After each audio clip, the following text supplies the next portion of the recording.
যাদের মা আছে তারা কোনোদিন বুঝবে না যে এটা হারায়া যাওয়ার পরে পৃথিবীর কি নিয়ামত তিনি হারাইছে। আমরা অনেক ব্যস্ত থাকি, এখানে অনেক যুবকরা আছে, আমরা অনেক ব্যস্ত। আমরা রাজনীতি নিয়ে ব্যস্ত, আমরা পড়াশোনা নিয়ে ব্যস্ত, আমরা বন্ধু বান্ধব নিয়ে ব্যস্ত। আমাদের মাদের মাঝে মাঝে মন চায় যে আমি আমার সন্তানের সাথে বসে একটা লোকমা একটু ভাত খাইতে পারতাম, আমি নিজের হাত দিয়ে আমার একটা লোকমা ওরে উঠাই দিতে পারতাম, ভাতটা নিজের হাতে একটু বাইরে দিতে পারতাম। কত মা আমাদেরকে বলে, আমরা বলি মা বাইরে আছি, ব্যস্ত আছি, এটা আছি সেটা আছি। সেই সুযোগটা আমাদের কোনোদিন হয়ে ওঠে না।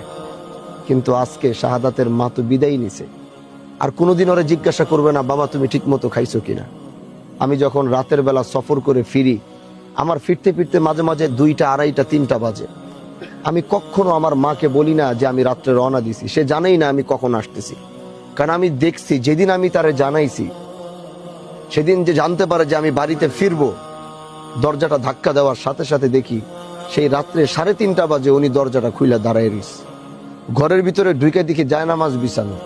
তার মানে আমি আসা না পর্যন্ত উনি জায়নামাজে আল্লাহর কাছে শুধু একটা দোয়াই করে, আল্লাহ আমার সন্তানটাকে সহি সালামতে একটু বাড়িতে পৌঁছে দাও। এটার নামই হচ্ছে মা। এজন্য ভাই, জানাজায় লম্বা কথা বলার বিষয় না, মৃত্যু আমাদের সুনিশ্চিত, চলে যেতেই হবে, এটাই বাস্তবতা। কিন্তু আল্লাহ জানা আজকে তার মাকে নিয়ে গেছে। আমি দোয়া করি এই সন্তানকে আল্লাহ সবরে জামিল দান করুক, এবং আমাদের যাদের বাবা মা বেঁচে আছে আল্লাহ তাদেরকে সুস্থতা ও নেক হায়াত দান করুক। আল্লাহ আমাদের মৃত্যুর প্রস্তুতি নিয়ে সব সময় থাকার তৌফিক দেখ। আমি চাই নামাজটা সন্তান পড়াবে, কারণ জানাজার নিয়ম হচ্ছে যদি সন্তান জানাজা পড়াইতে পারে তাহলে তার অধিকার বেশি।